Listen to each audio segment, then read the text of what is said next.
10 de la mañana, 40 minutos. Te cuento que a través de exámenes de orina se supo que el 70% de las personas investigadas en Mar del Plata tiene rastros de glifosato. Este es uno de los resultados a los que arribó la ONG BIOS a través de estas muestras de orina con las que trabajó la ONG. Fueron con personas que viven en ámbitos urbanos, otras que se encuentran también en zonas rurales, y ambas poblaciones, tanto las rurales como las urbanas, tenían glifosato o su metabolito, es decir, lo que se genera en el cuerpo cuando el glifosato se metaboliza.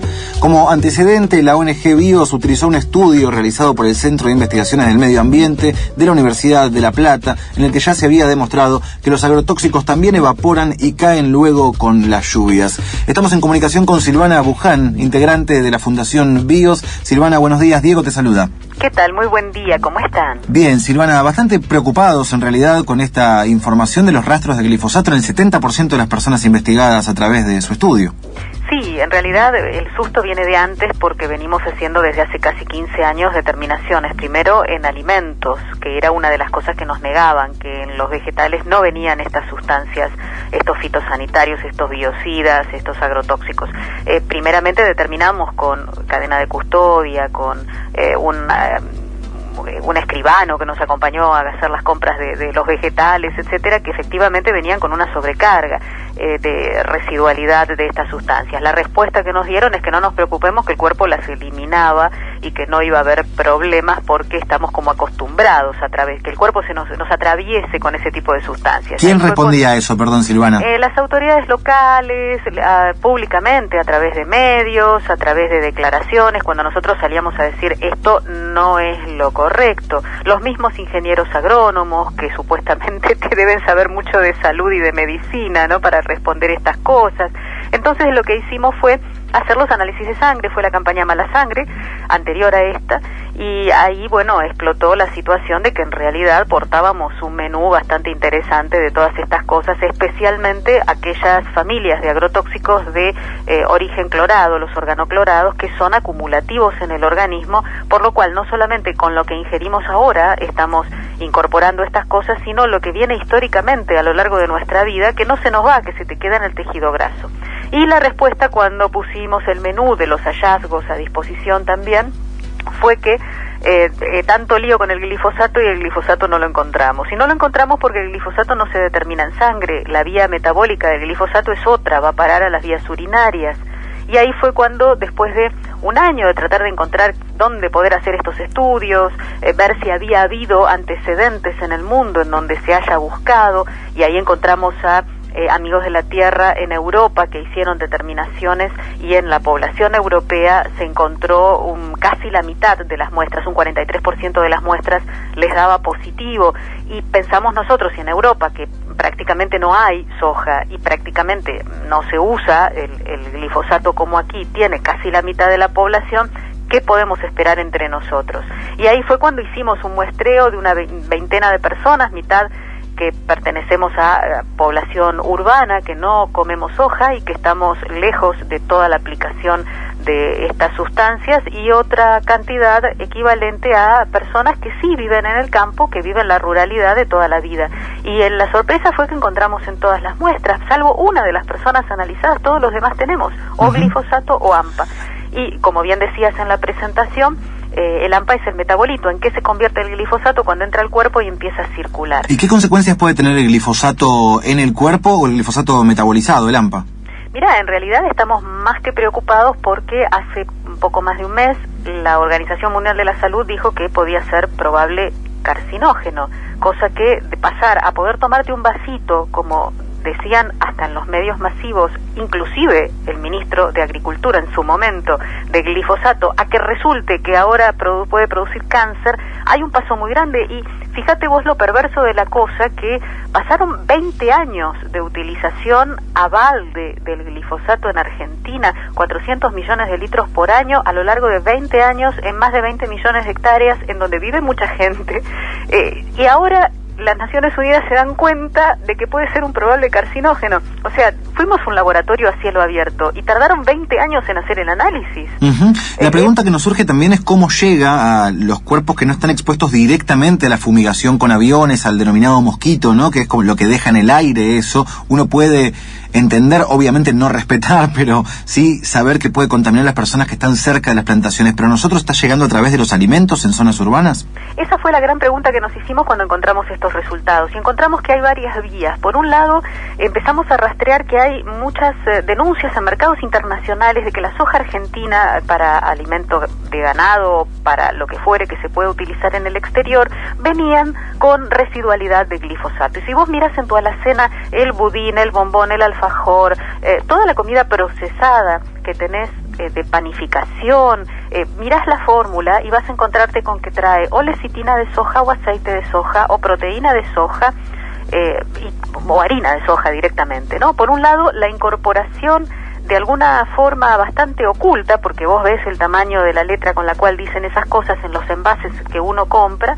Por un lado eso, la incorporación cotidiana, pero nos pareció que no podía ser tanto, viste, lo que estemos recibiendo de glifosato como para hacer pis todos los días, porque esto es una vía de entrada y salida con el glifosato. Encontramos también que se utiliza no solamente con las hojas, sino para los periodos de barbecho, el descanso del campo. Cuando teóricamente el campo tiene que recuperarse, lo bombardean pesado para que no le crezca ningún vegetal, ningún yuyo, porque el glifosato es herbicida. También durante muchos años se utilizó para las vías del tren que atraviesan las ciudades y los pueblos, para desmalezar las vías del tren. Ahora está prohibido eso, la Comisión Reguladora de Transporte lo prohibió hace como 2 años, no sabemos si se hace clandestinamente, pero en principio estaría prohibido. Pero la gran vía de acceso fue la que descubrimos con esto que vos reseñaste en la apertura, que fue la posibilidad, que nosotros no la conocíamos, del glifosato y todo lo demás, porque estamos hablando de uno de cientos de sustancias que se utilizan en el campo, de evaporarse. Se evapora, sube con las nubes y después te llueve encima. Te llueve encima a vos, a los aljibes, a las acequias, a la tierra, y en la tierra, por supuesto, aparte de la aplicación directa, con el agua de lluvia percola permanentemente a lo largo de las semanas, los meses y los años a las napas de agua. O sea, estamos rodeados de estas cosas. Ya es absolutamente innegable que no nos los vamos a poder sacar de encima, salvo cambiando el modelo de producción de comida. Por supuesto, Silvana, la pregunta es si alguien en el Estado les ha pedido esta investigación para realmente hacerse cargo de lo que implica, digamos, para salir del espanto y del horror. La única manera es pensar políticas públicas que frenen este modelo productivo. Mira, si con el de mala sangre, que hasta diputados nacionales se han sacado sangre, que lo había tomado CQC en su momento y había hecho un par de producciones, si ni siquiera con eso, viendo que estamos portando estas sustancias y ahora encima que las estamos eliminando por orina, nadie le ha llamado la atención esto. Es algo realmente sobrecogedor. Cuando nos dicen, ¿cómo pueden ustedes pensar que vamos a poder reconvertir el modo de producción a la agroecología para dar de comer a todo el mundo? Nosotros pensamos realmente que la fantasía no es pensar eso, la fantasía es pensar que podemos seguir adelante con esta forma que nos están enfermando a todos. Cuando también otra respuesta que te van a dar es, yo tendría que mirar alrededor y ver las víctimas, tendríamos que estar todos enfermos. Ponete a pensar, vos sos un muchacho relativamente joven por tu voz, pero las personas que tenemos alrededor más de 50 años, si recordamos nuestra infancia, la diabetes era una rareza, Parkinson no tenía casi nadie, Alzheimer era una cosa desconocida, cáncer era uno en todo el barrio y la gente pobre ni siquiera hablaba del tema y era una lenta y penosa enfermedad en los medios, no se usaba la palabra cáncer. Problemas de esterilidad, ¿quién tenía problemas de esterilidad? Abortos espontáneos. Ahora todas las pibas pierden sus primeros embarazos. O sea, la lista es tan larga de cosas que las estamos naturalizando. ¿Qué pasó desde que se dispararon estas enfermedades emergentes hasta ahora? ¿Qué hubo en el camino? Hubo la química de síntesis para el agro. La relación es tan directa. Los médicos a gritos están diciendo que esto está pasando. O sea, realmente, vos decís que estás asustado, haces muy bien estar asustado. Lo primero que tenemos que hacer es conocer el tema. No es para ponernos todos los pelos de punta y decir, oh, qué terrible, ahora vamos a estar todos angustiados, porque muchos te dicen, ustedes asustan a la gente. No, les estamos mostrando la realidad real para entonces poder accionar y cambiarla. Si no la ves, nunca vas a hacer nada para que cambie. Por supuesto, Silvana, que aparte es absurdo pensar que lo que quieren ver para comprobar que esto puede ser síntoma de enfermedad o que puede matar como está matando, no vas a ver un tipo que se come un tomate y se cae de espaldas en el instante, digamos, ¿no? Que a veces parece que los funcionarios están queriendo ver eso para terminar de desarmar este modelo productivo que aparte alimentan todos los días, porque el plan estratégico agroalimentario es más soja, es más maíz, por ende más agrotóxicos también, y esto es un plan hasta el año 2020 que la Argentina está comprando, digamos, está haciendo. Y por otro lado me pregunto en este momento de candidaturas presidenciales, de campañas y demás, si no hay un alto consenso en la clase política junto a la clase empresaria de no tocar este modelo, porque más allá de candidatos que se pueden manifestar opuestos en otros temas, hay un consenso del modelo de desarrollo en Argentina que no se critica, ¿no? Absolutamente, es que si no ocultás estas cosas no lo podés sostener. Fíjate que la soja que se produce, estos 20 millones de hectáreas, es forrajera, no es para alimento humano. Es un producto que trae serios problemas de salud, más allá de que tenga glifosato, más allá de que sea orgánica, de que la hagan cuidando de que no le tiren nada. Más allá de eso, de que no sea transgénica, la soja no es alimento humano. Eso fue un gran invento, lo que te venían a decir que los chinos la comen. No, los chinos comen los derivados fermentados de soja que le quitan dos características muy terroríficas que tiene la soja. Una, que es un inhibidor de los nutrientes. Tiene algo que se llama inhibidor de la tripsina, que tiene la particularidad de que si vos, después de consumir soja, comes algo que tenga hierro, calcio, magnesio o fósforo, no lo asimilás, pasa de largo.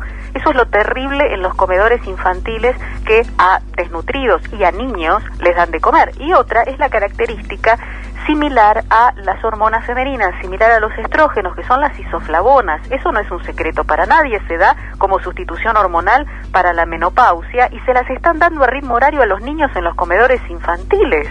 Eso es una locura. El Ministerio de Salud en épocas de Ginés González García había hecho una mesa de trabajo con gente de UNICEF, con distintos grupos de médicos, para ver si era verdad lo que decíamos nosotros de que pasaban estas cosas con la soja.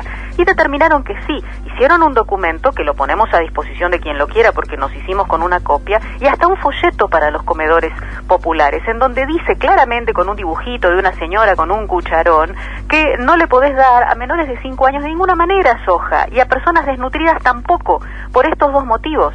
¿Qué hizo el Ministerio de Salud con esta información? La encajonó.